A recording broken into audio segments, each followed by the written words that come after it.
All right, another Wednesday, another live Ask Me Anything.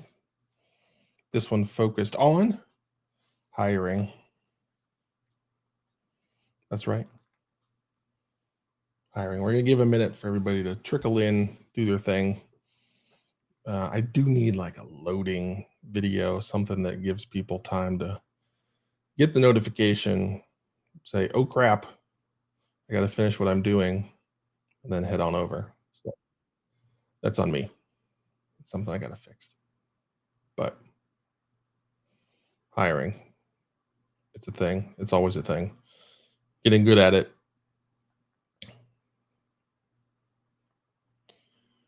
I can't think of a more important skill to get good at as a leader. I mean, I guess leading, but hello, Mr. Kellogg. But aside from just being a reasonable leader, oh,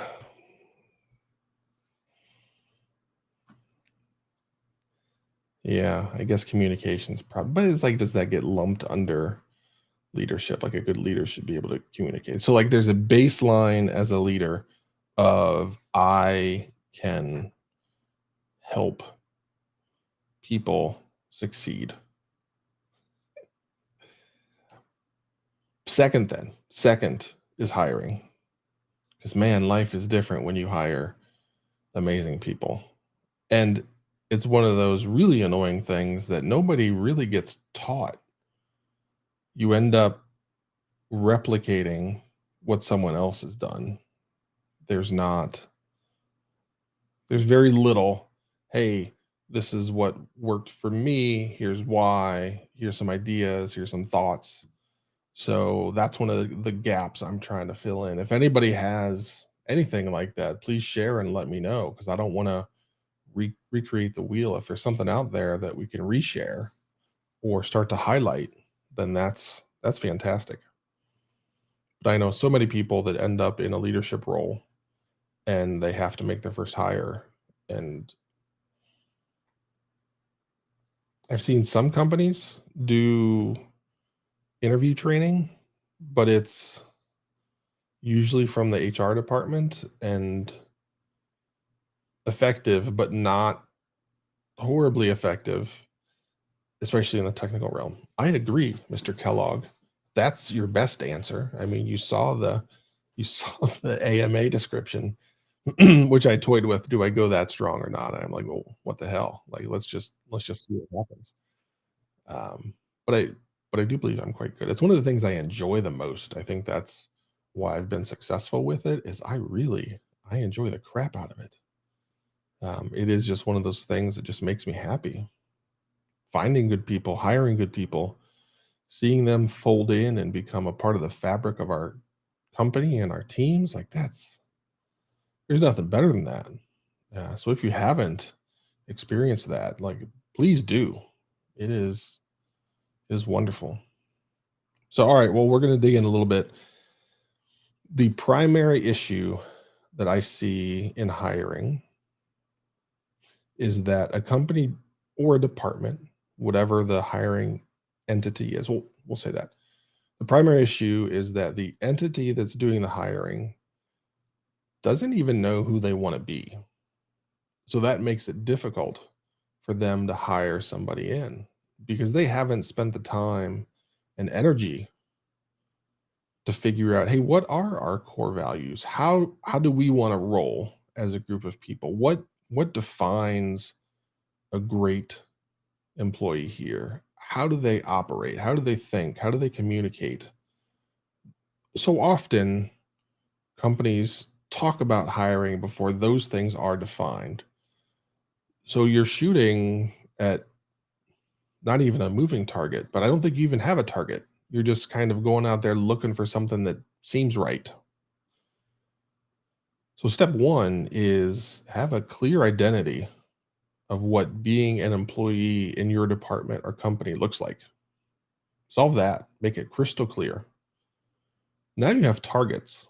You have an understanding of what good looks like, and that will make a tremendous difference in the recruiting process, the interview process, onboarding process, because you'll know exactly what you're looking for. And over time, or maybe right out of the gate, you'll be able to develop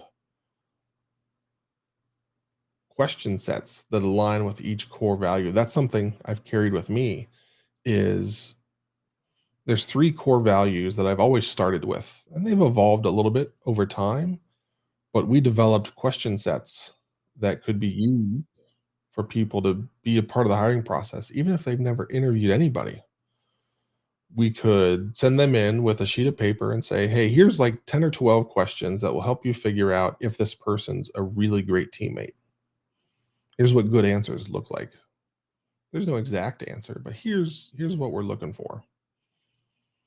That gives somebody real comfort to be able to walk in at their first time and have that guide and be able to figure out and walk out of there and be able to confidently say like, "Yeah, this person, they are a fantastic teammate. We should hire them." Or, "Nope, not a fit. Not a fit at all." So those are things that you can enable, but it all starts with knowing who you are and who you want to be. So that is step numero uno. And you've all done that, right? Right?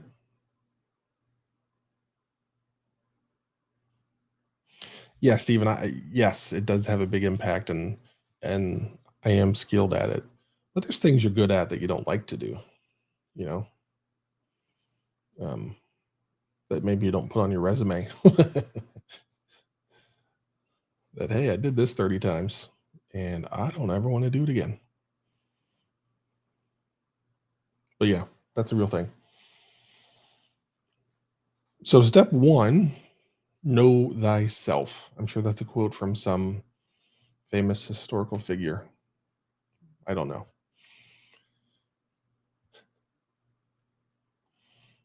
Yes, you nailed it, Mr. Kellogg. That is my nemesis, legal documents and the legalese and the mumbo jumbo and all the gosh, it feels like you're being tricked and you're trying to figure out where you're being tricked and you have to dig through this mess. But back to hiring.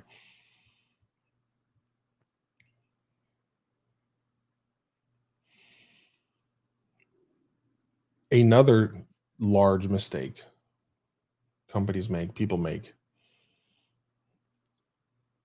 is let's assume they've already clearly defined exactly who they are, who they want to be. They have a crystal clear picture of what a great hire looks like.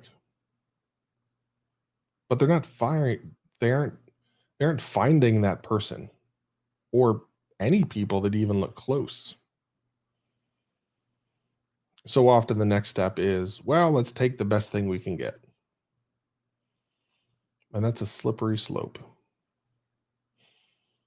That can be okay when you're in an organization where you've hired a ton of people that really nail that definition of who we are. You can take a flyer on somebody when you know you have that very large support staff that can help get them on board and coach them into fitting right in with this is how we operate, this is how we treat each other. Do not do that early in the process because every hire has a drastic effect when you're just a single team of 6 or something like that. Just think about the percentage of your team that you're hiring into. So, say it's your 5th, we'll make it easy. That's 20% of your team. Do you wanna bet on 20% of your team not being a total good fit and hoping they are? It's a lot different when that's 1%. Your risk is a lot lower. So don't settle.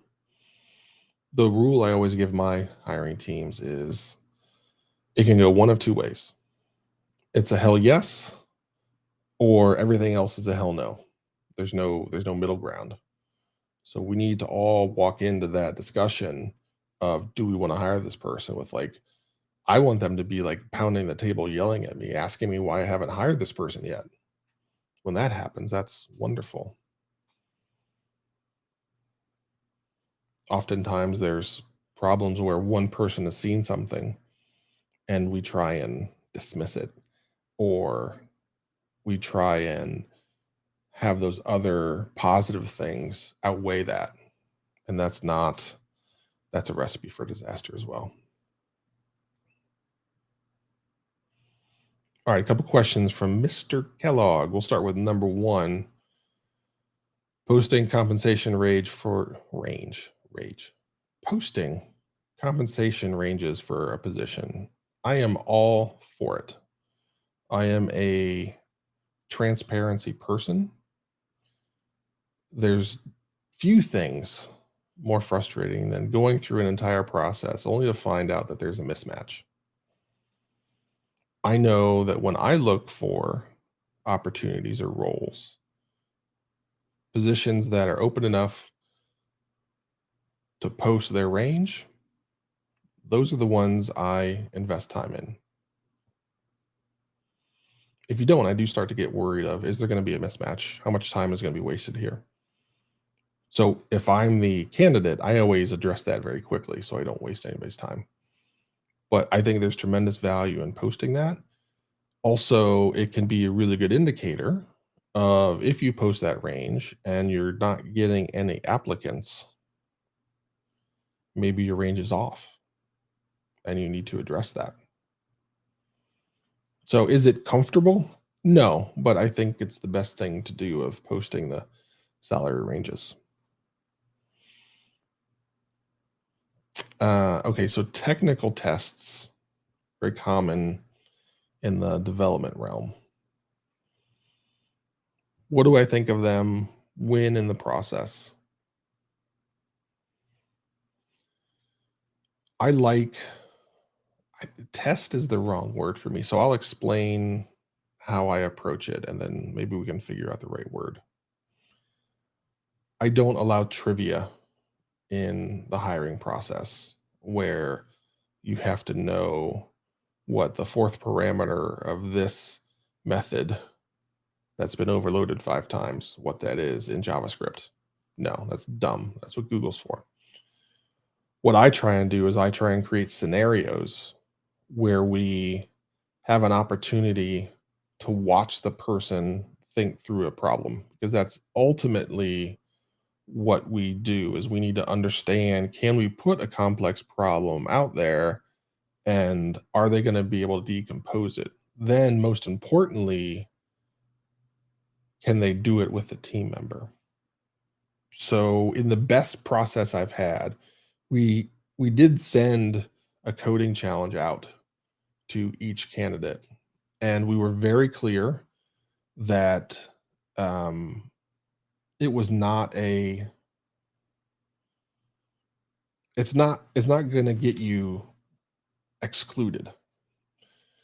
And the reason we do that, and we tell them this up front, is that in the first part of your in-person, what was in-person hiring process is you're going to sit down with a couple of our devs and just talk through how you approach the problem and why you thought that was the best approach.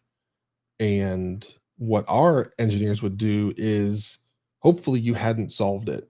And then it was their job to start working with you to like narrow in on getting to the final answer. And how you responded to that was very important to us because we don't solve simple problems. We're going to run up against things that are really, really hard. And no single person is going to be able to solve that. So, can you be a part of a group that is just staring at a complex problem and work through it? We do have other challenges like that throughout the process, but there's no right or wrong answer. It's all about the conversational piece. And are you willing to set your ego aside and have that discussion in a high stress situation? I mean, going through the hiring process is not low stress. So we try and put you in that crucible a little bit and find out what your comfort level is. So yes, it is. I think conversational is a little strong because there is a problem and we do ask them to solve it, but their capability to get to the final answer on their own is not the determining factor we're after. It is, can they take a little nudge and then they're off to the races? Or do we have to drag them there? Do they get frustrated if there's a question, just a question about why you did something a certain way? That's a dead giveaway. Someone asks a question of like, well, why'd you do it that way? Trying not to suggest that their way was wrong, but just why'd you do it that way? Some people fly off the handle. I once had a candidate walk out of the hiring process because one of the challenges we have is with math. But that's not the important part, right? You just have to navigate through and we help you along the way. Um, and they threw their arms up in the air and said, I don't do math. And then effectively walked out. But we were a financial application for our customers. So that would have been a challenge for that person.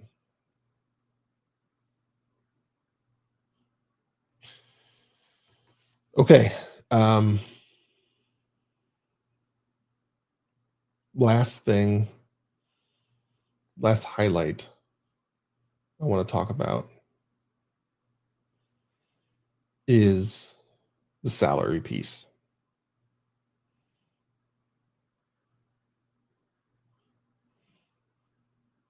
Many of us know your capability to earn a sizable increase while at a company is relatively low. You'll get the traditional, oh, we have a bucket of X% and this is how it works. Even if you're moving roles with increased responsibility, that bump in pay isn't always what you hoped it would be. So my approach is knowing, unless I'm running the company. If I'm running the company, then I operate differently. If I'm not, then I try and get that new hire as much money as possible because I don't want them to become frustrated in 18 months about pay. I want to take pay completely out of their brain. I don't want them to think about that at all. Does that mean I overpay for people? No, it doesn't. I'm paying them what I believe that they're worth, which is more than the midpoint of that salary range. Why am I doing that? Because I'm working to ensure that we have this person as long as possible.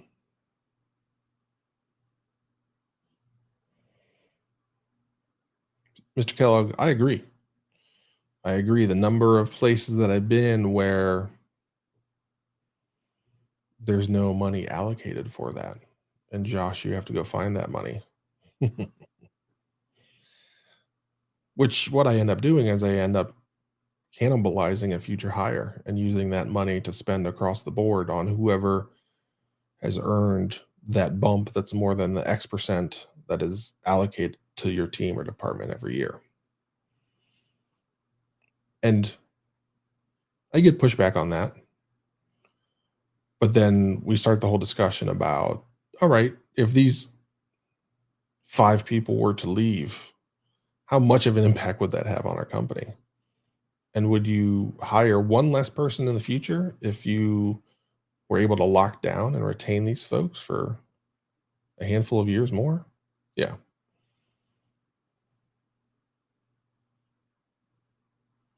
So that's why if you look at my work history, I didn't stay around many places very long because I was very aggressive with my career path and how I wanted to grow. And I quickly recognized the most effective way to do that was to go find the role that I wanted with the pay that I wanted. So knowing that, that's why I offer as best I can.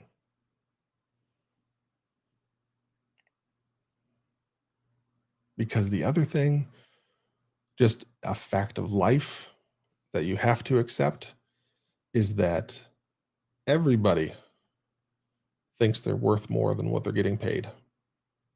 Everybody.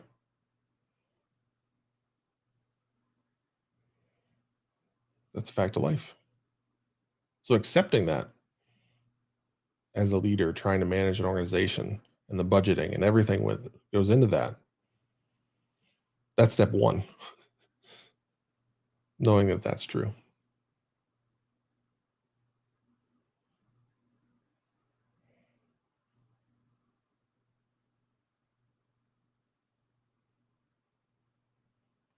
I'm not sure I understand your last point there, Mr. Kellogg. You have to give me a little bit more context. Okay. Those of you that are out there lurking on whatever, it seems like you would be on LinkedIn, Twitch, or YouTube.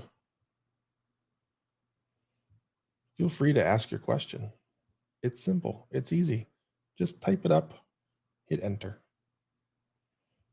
We'll help you out.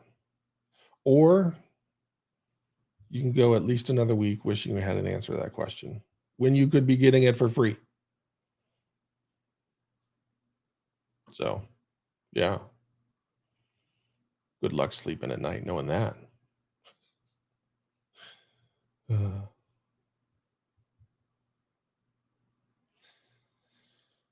all right. Well, Mr. Kellogg, it seems like we've reached that point.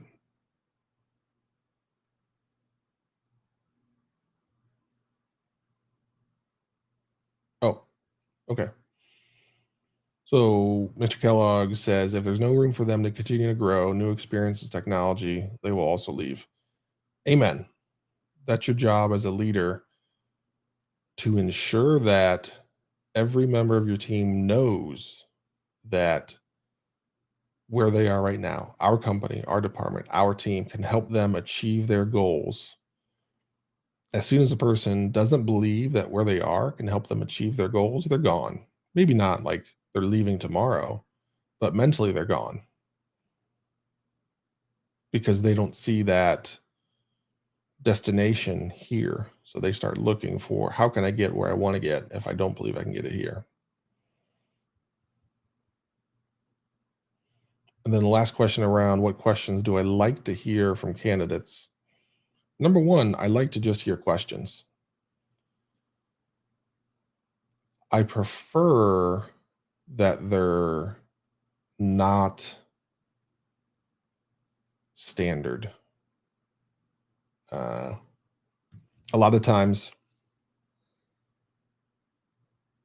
you get the standard questions, and you can kind of tell that that person just like knows these are questions I should ask, but it's not really going to determine the decision that they make. It's like, oh, I was told I should ask this question. You can tell when somebody's asking a question with intent. That's what I look for. I look for the intent. Does this question really matter? Or are they just like asking a question because I said, hey, do you have any questions? I want to make sure we leave enough time for you to dig into whatever you'd like to learn more about. And there's like 15 minutes left. And they say, oh shit, how am I going to fill this with questions? And they just kind of respond. Uh, that's not a comfortable situation because I'm looking for that natural curiosity, that desire to understand and to learn. And questions, it doesn't really matter. It's just their tone, their level of engagement, which you can pretty easily tell that this question really matters to that person.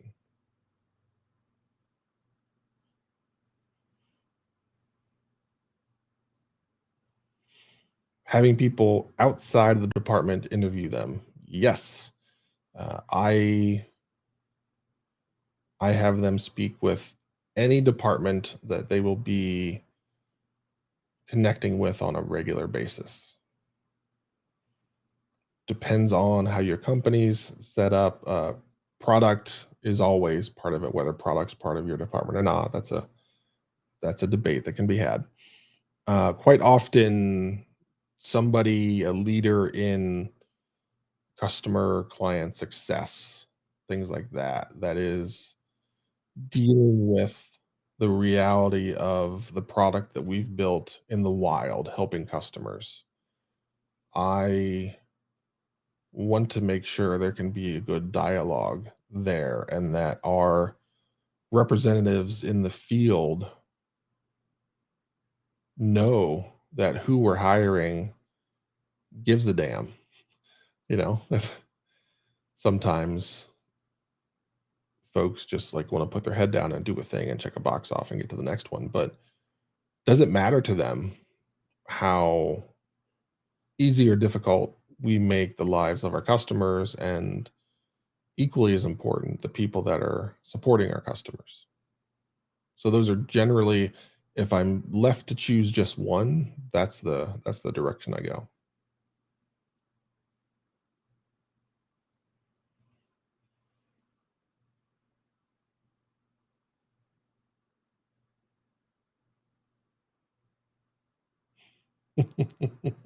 You're so right. It is time to cue that music up. It is 12:28. At 12:30, I will hit this not so beautiful bright red end stream button. If someone behind, oh, geez, if someone besides Stephen Kellogg 22 asks a question before then, we'll keep going. If not, I'll just start eating lunch. How about that? So we sit here, stare awkwardly into the camera, waiting for that intrepid soul. Stephen, that's one of those things that is weird. The number of times I've gone out to eat with coworkers, an insane number. Yet I'm uncomfortable eating live on stream or in a Zoom meeting or whatever technology your company used. If I was ever eating on camera, I would turn the camera off. But yet, I'll go to lunch with those same people in the real world and sit there and have lunch with them. So I don't know what's wrong with my brain. It's wired oddly. We'll say that. But yeah, got this weird phobia of eating on screen. Maybe because it's recorded. I don't know. It's strange. But yeah, I've wrestled with that for years now. But can't figure it out. Okay. The bell has tolled. TOLLED.